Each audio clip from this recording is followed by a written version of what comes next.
उसने कहा अरे भाई यह मेरी गाय है। भगवान ने विचार किया कि अब सखा ने आराम कर दिया तो जा करके मिले हैं। कहो मित्र कैसे हो, सब ठीक ठाक है? हाँ हाँ मित्र बढ़िया है। बोले ठीक है, अरे कई काफी दिनों में आपने याद करी है और पहले आ जाते। बोले क्या बताएं, दुनिया की झंझटों में उलझे हुए हैं। बोले अच्छा ये तो बताओ, आप कह रहे थे गुरुकुल में हम ब्याह नहीं करेंगे, ब्याह भयो कि ना भयो? तभी जो है सुदामा जी ने कहा क्या बताएं मित्र, इच्छा तो नहीं थी पर माता पिता ने जबरदस्ती कर दिया और विवाह कर दिया। आपकी भाभी है, नाम है सुशीला। अच्छा ब्याह कर लियो और मोह बुलायो ना। भगवान जैसे सुदामा ने कहा क्या बताएं मित्र, ऐसी स्थिति थी जल्दी जल्दी में ब्याह हो गए और बुलाने को समय नहीं। पर ये तो बताओ तूने ब्याह वाव करे हो ना करे? भगवान ने कहा भैया हम तो ब्याह करे हैं। बोले ठीक है, आप भी मिलवाए? बोले हाँ अभी मिलाते हैं। आदेश दिया कि ब्राह्मण देवताओं को सब प्रणाम करो। सारी जो पटरानियां थी आकर के प्रणाम के महाराज मैं श्री कृष्ण की पटरानी रुक्मिणी आपको प्रणाम करती हूँ। सुदामा ने सोचा मित्र की पत्नी है, आशीर्वाद दे दूं। पुत्रवती भव, दूधो नहाओ, पूतो फलो, सौभाग्यवती भव, कल्याणवती भव, खूब सारे आशीर्वाद दिए। एक तरफ वही दूसरी आई मैं जामवंती आपको प्रणाम करती हूँ, आशीर्वाद दिया। तीसरी आई मैं कालिंदी आपको प्रणाम करती हूँ, मैं सत्यमित्रा आपको प्रणाम करती हूँ। 8 पटरानियों ने प्रणाम किया। तब तक जो है खूब आशीर्वाद दिया। लेकिन जैसे 8 के बाद में फिर शुरू भई, महाराज मैं प्रणाम करती हूँ तो पुत्रवती भव, कल्याण भव, पुत्रवती भव, पुत्रवती भव, फिर तथास्तु, फिर कुछ उनको भव भव भव भव। अब 1000 2000 निकली। जब 1000 2000 निकली जब तक तो उन्होंने कहा अरे कन्हैया अभी और कितनी है? कन्हैया ने कहा महाराज अभी तो आधे हो रहा है भाई। बोले जो ऐसे होगा सबकी गलती, मैं तो बूढ़े हो गए हो, अब मेरे पास इतनी ताकत तो है नहीं, तो सबकी बल्कि तू ही प्रणाम कर ले, मैं तुम्हें भी इकट्ठा आशीर्वाद दे दूं। भगवान ने आशीर्वाद दिया है, सुदामा ने सबको इकट्ठा आशीर्वाद दिया है और कहा बोले देख मैं तो एक ब्याह नहीं करो, एक ब्याह करो और जामे तो बुलायो ना है तो वो रहने दे रहे हो है कि ब्याह में बुलायो ना है, और तू तो इतने ब्याह करे हैं एको भी ना बुलायो। भगवान ने कहा अरे सखा तेरा तो ब्याह जैसे हुआ तो हुआ, पर हमारे ब्याह तो ऐसे भय है कि यहाँ तो बारात का कभी नंबर ही नहीं आया। आया है नंबर कहीं? कहीं भगवान को बताइए भाई एक जगह गए तो भगा करके ले आए, उसका ब्याह जबरदस्ती अपने घर में कर लियो। दूसरे के लिए जो है गए थे मणि ढूंढने के लिए, वहां जबरदस्ती गले पड़ गई तो चली आई। अब जब दूसरी गले पड़ गई तो उसके मणि के साथ साथ में तीसरी मिल गई, दहेज के साथ में और एक मिल गई, तो ये 3 हो गई। ऐसे जो है भगवान ने, और फिर तो जो वहां भला करने के लिए गए थे कि चलो इनको मुक्त कर देंगे, तो 16,100 और गले पड़ गई। तो अब ठाकुर जी की लीला है तो अब कहाँ बुलाएं? बोले ऐसे ब्याह है कि भैया बुलाने को कहीं मौका ही ना मिलो। और तभी जो है भगवान से आज मिले। बोले ठीक है कोई बात नहीं है, पर ये तो बता जब आए हो तो भाभी कुछ मेरे लिए भेजी है? सुदामा अब जो है वो पोटली जो लिए हुए थे चावल की, बार बार इधर छुपाए रहे कहीं इधर छुपाए रहे। भगवान ने कहा बताओ बताओ क्यों आप मेरी भाभी कुछ नहीं भेजी? बातें वो तो ये तो सोची होंगी ना कि भाई जा रहे हो और ले हमारी तरफ से अपने मित्र को ये पान सुपारी भेंट में दे देना। अब उस पुतली पुटरानी महारानियां सब खड़ी हैं, अब सभी के सामने कैसे कहें? भगवान ने कहा अरे इसको छोड़ो कन्हैया, देख तो अपन गुरुकुल में कैसे खेल रहे थे, कितने मस्त रहते थे। बोले हाँ हाँ मुझे याद है, तुम्हें भी याद है एक बार गुरु माँ ने अपन को लकड़ी के लिए भेजा था और पानी बरस रहा था, अकेले सारे चने खा गया। अब ऐसा नहीं होने दूंगा मैं। गोविंद बार बार है, पर ये तो बता भाभी ने क्या भेजा है? और ठाकुर जैसे वो इधर उधर पोटली छुपा रहे थे, ठाकुर की नजर पड़ गई। अब उनसे कौन छुपा सकता है? ठाकुर ने जबरदस्ती वो पोटली जो है खींच ली है। आज जैसी पोटली खींच करके देखा है, जैसे उसको खोला है ना, गोविंद की आंखों से अश्रु बह गए। क्यों? कहते वो जो पोटली जो थी ना, उसमें तो जो 4-5 मुट्ठी तो चावल थे, और 5 मुट्ठी चावल में ऐसा लग रहा था जैसे 10 घर के चावल बने जगह जगह, क्योंकि कोई टूटे हुए, कोई साफ होते, कोई आधे टूटे, तो इस प्रकार से कोई लाल, कोई पीले। तो ये देख करके गोविंद समझ गए, बोले देखो तो मेरे मित्र के घर में आज आया है, तो 4 मुट्ठी चावल नहीं थे कि जो अपने मित्र को भेंट दे सके। कपड़ा है, एक बित्ते का कपड़ा है, वो भी 10 जगह से सिला हुआ है। ऐसी सारी कितनी हाय, ऐसी दशा है। आज मैं अपने मित्र को जो है अब इस तरह से नहीं रहने दूंगा। और गोविंद ने वह चावल की मुट्ठी जो है, पोटली से चावल 1 मुट्ठी लिए और लेकर के जैसे मुख में डाला है, और यह निश्चय संकल्प कर दिया कि मैं 1 लोक की संपत्ति अपने मित्र सुदामा को देता हूँ। दूसरी मुट्ठी भरी है और दूसरे लोग की संपत्ति सुदामा को दे दी है। तीसरी मुट्ठी भर करके जैसे त्रिलोकी देने लगे है, तैसी रुक्मिणी जैसे बगल में खड़ी थी, हाथ पकड़ ली। बोले भगवान क्या कर रहे हो? सब कुछ दे दोगे तो फिर आप रोड में आ जाओगे। बोले आपको पता नहीं है, ये ब्राह्मण ही तो था जो तुम्हें यहाँ तक लेकर के और चिट्ठी लेकर के आया था, जो तुम्हें मिलाया है, और तुम कह रही हो। बोले फिर भी भगवान आप विचार करो, हम कहाँ रहेंगे? भगवान ने कहा विप्र प्रसादात कमलावरोहणम, विप्र प्रसादात अजितम जितोहम, विप्र प्रसादात मम राम नाम। हे देवी, मैं ये विप्रों के ही आशीर्वाद से आज तुम्हारा पति हूं तो क्यों हूं? वो ब्राह्मण नहीं दौड़ के आता तो मैं तुम्हारा पति नहीं होता, शिशुपाल ले जाता। विप्र प्रसादात अजितो जितो हूं, मैं विप्रों के ही आशीर्वाद से अजितों को भी जीत लेता हूं। विप्र प्रसादात मम राम नामा, और विप्रों के ही आशीर्वाद से लोग मुझे राम नाम से जानते हैं, कृष्ण नाम से जानते हैं। तो विप्रों का तो ही आशीर्वाद है। इस प्रकार से, और तुम मना कर रही, आज मुझे देने से रोक रही हो। ठाकुर जब देता है तो छप्पर फाड़ के देता है, इसलिए ठाकुर की कृपा कब बरस जाए कोई भरोसा नहीं। आज सुदामा ने मन में विचार किया है, और जैसे ही ठाकुर जी तीसरी मुट्ठी खाने लगे, सुदामा ने भी कहा हाँ हाँ भाई कन्हैया, कच्चे चावल हैं, मत ज्यादा खा।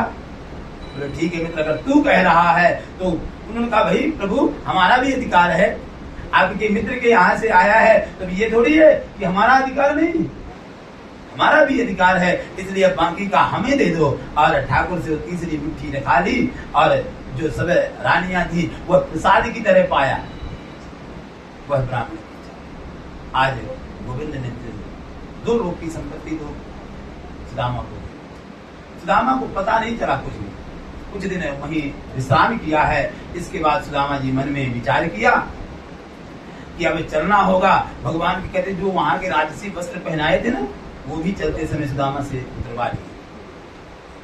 जब सुदामा चले हैं तो जैसे खाली हाथ आए थे वैसे ही खाली हाथ चले। रास्ते में सोच रहे हैं, देखो तो कुछ नहीं दिया, पर बार बार मन को समझा भी रहे हैं, मैंने मांगा भी तो नहीं। लेकिन ठाकुर जी तो ठाकुर जी हैं, उसने सुदामा ने कुछ मांगा नहीं, तो ठाकुर जी ने सुदामा को कुछ दिया नहीं। और उनकी पत्नी जो है वह जो कुछ मांगा है वो सब विश्वकर्मा को आदेश दिया, जाओ जाकर के पूरी सुदामापुरी को चेंज कर दो, द्वारिका की तरह बना दो। अब वह सुदामापुरी द्वारिका की तरह बना सके। लक्ष्मी जी ने जाकर के स्वयं जो है चिर योजना का आशीर्वाद देकर के सुशीला को आई, लक्ष्मी से परिपूर्ण हो गई।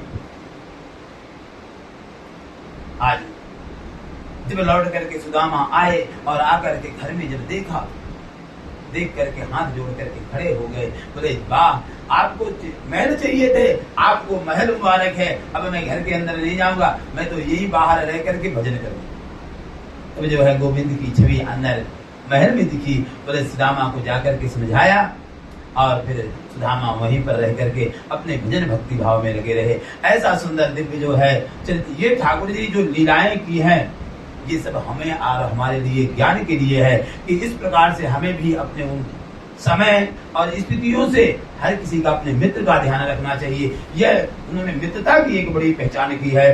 बोलिए भक्त वत्सल भगवान की। इस प्रकार से जो है सुदामा चरित्र वर्णन किया है। फिर आगे चल करके कहते हैं श्री कृष्ण ने कुरुक्षेत्र के में सारा युद्ध कराया है। जो है अपनी जो बहन थी उनकी सुभद्रा, उसका जो है अर्जुन के साथ में मिलन करा करके और अर्जुन के द्वारा उनका हरण कराया है। इधर फिर दशम स्कंद को विश्राम करते हुए एकादश स्कंद में जो है तो भगवान ने 9 योगेश्वरों के चरित्र का वर्णन किया है। 9 योगेश्वर विदेह के यहाँ गए हैं। उन्होंने जो है रुचि, कवि, दृढ़वस्त्र आदि थे, उन्होंने सब बारी बारी से उपदेश दिया है। वही सांख्य शास्त्र का उपदेश करके जो है उसी में प्रहलाद जो दत्तात्रेय महाराज थे, उन्होंने अपने जीवन में 24 गुरु बनाए हैं। उन्हें एक बार जो है अवधूत की तरह पड़े रहते थे, तभी प्रहलाद जी महाराज को दत्तात्रेय ने उपदेश दिया और प्रहलाद जी ने कई प्रश्न किए हैं, उनका उत्तर दत्तात्रेय महाराज दिया है। तब उन्होंने कहा कि देखो राजन, मैंने अपने जीवन में 24 गुरु बनाए हैं। एक गुरु उन्होंने कहा, बोले कि मैं कुकुर को, जो श्वान होता है, श्वान को भी दत्तात्रेय महाराज गुरु बनाए हैं, बिल्ली को गुरु बनाया है, अजगर को गुरु बनाया है। इस प्रकार से 24 गुरु उन्होंने अपने जीवन में बनाए हैं। यहाँ तक कि वैश्या को भी गुरु बनाया। कहते हैं पिंगला नाम की एक वैश्या थी जो अपने घर के दरवाजे में बैठी रहती थी और आने वाले ग्राहकों का इंतजार कर रही थी। सुंदर श्रृंगार किए हुए है, सुबेरे से शाम हो जाती है लेकिन कोई ग्राहक नहीं आया।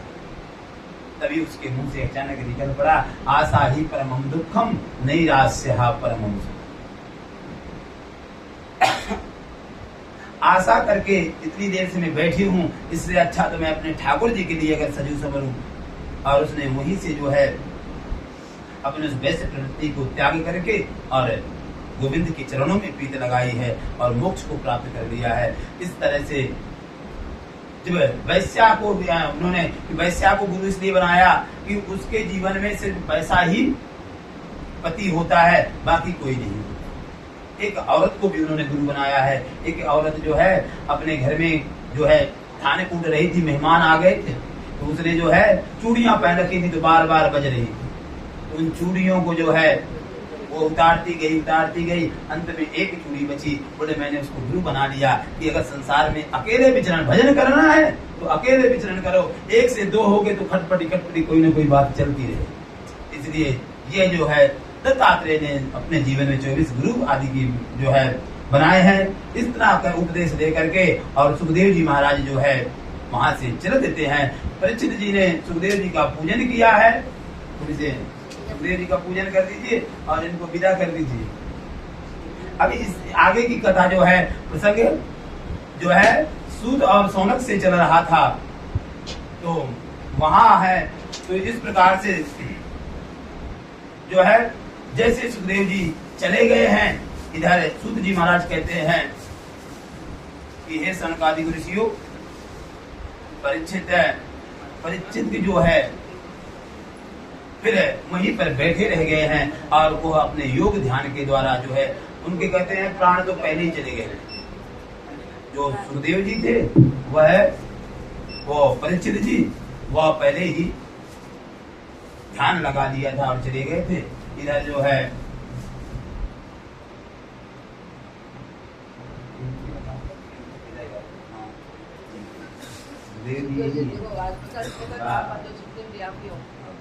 अब इसके बाद फिर बाद में देखिए लगा दो।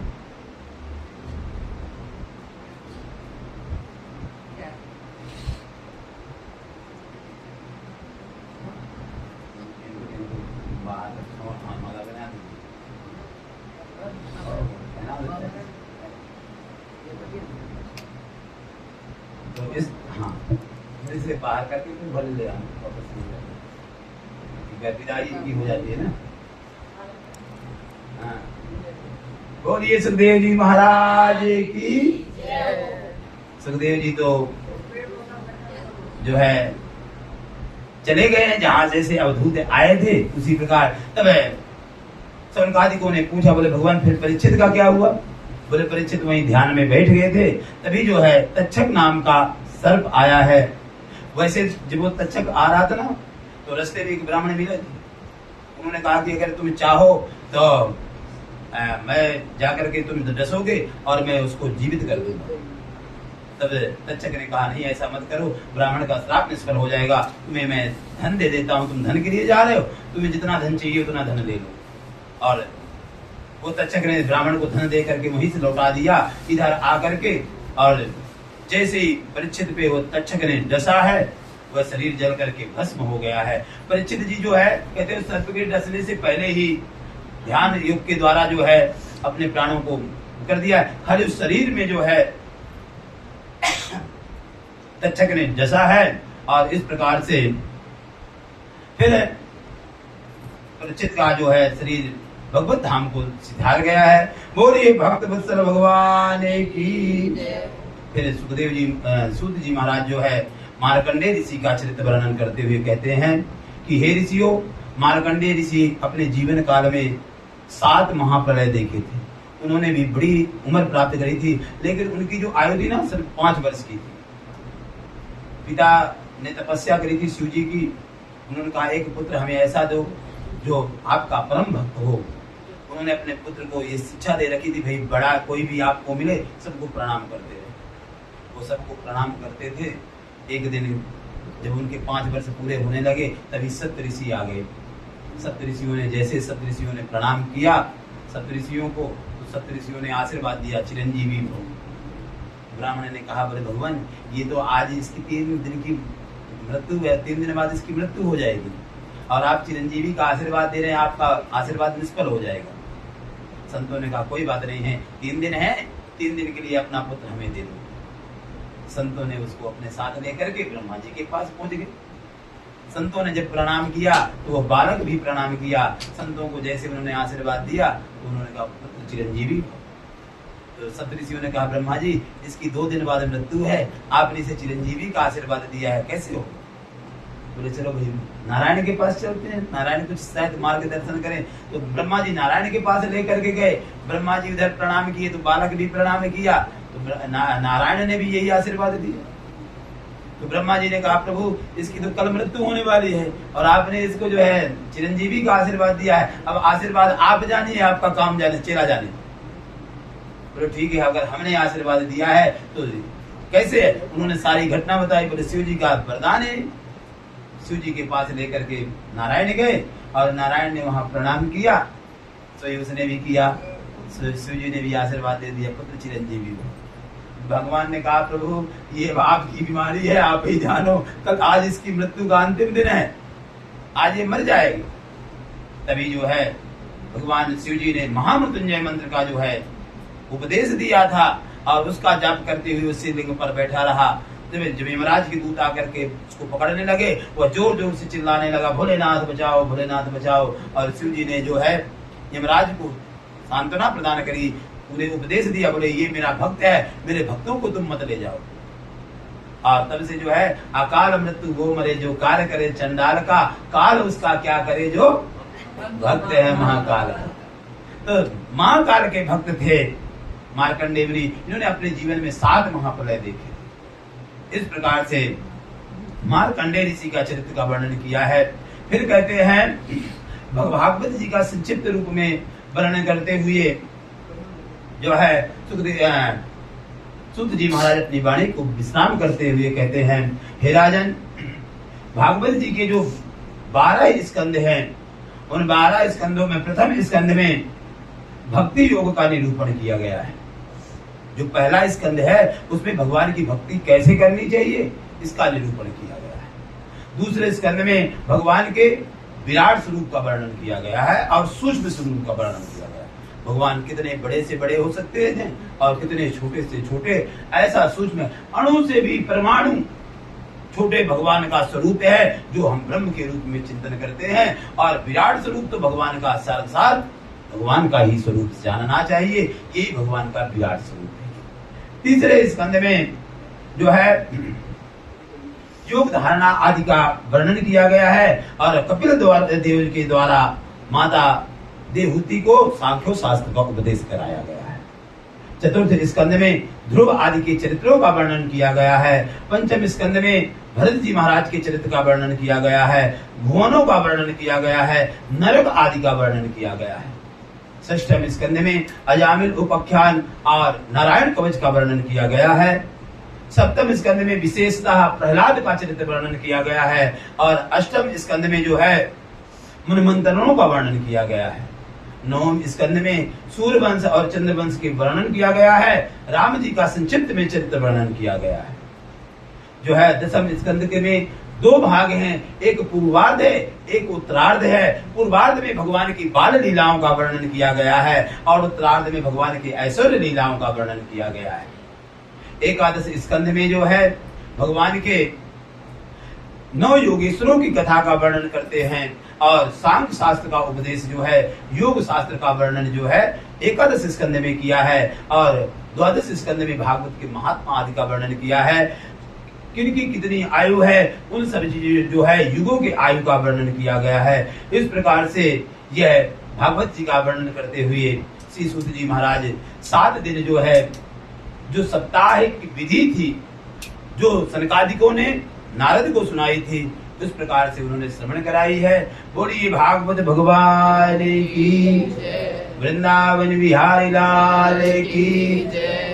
व्यास जी का पूजन करेंगे और फिर आरती करते हुए और अपन 7 दिन तक आप लोगों ने जो अपना ये समय दिया बहुत बहुत धन्यवाद। भगवान से प्रार्थना करते हैं कि आप लोगों की ऐसी रुचि जो है भक्ति में लगी रहे ताकि ऐसे सत्संग के कार्यक्रम ऐसे पवित्र और विशेष करके दीदी जी का तो विशेष यहाँ पे योगदान सत्संग के लिए तो बहुत ही ज्यादा है।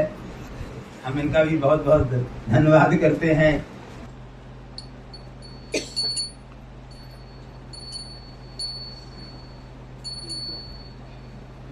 ओम ज्वालामालिन्यै नमः। जलेन शीतलीकरणं गन्धाक्षत पुष्पाणि समर्पयामि। ओम श्री दीपस देवताय नमः। इदगुं हविः प्रजननां मे अर्थसवीरगुं सर्वगणगुं सुस्तये आत्मसनि प्रजसनि पशुसनि लोकसन्न भयसनि अग्निं प्रजां बहुलां मे करोर्तन्नं पयोरेतो अस्मासु दत्ता। ओम चंद्रमा मनसोजा चक्षुः सूर्यो अजायत श्रोत्राद्वायुश्च प्राणश्च मुखादग्निरजायत।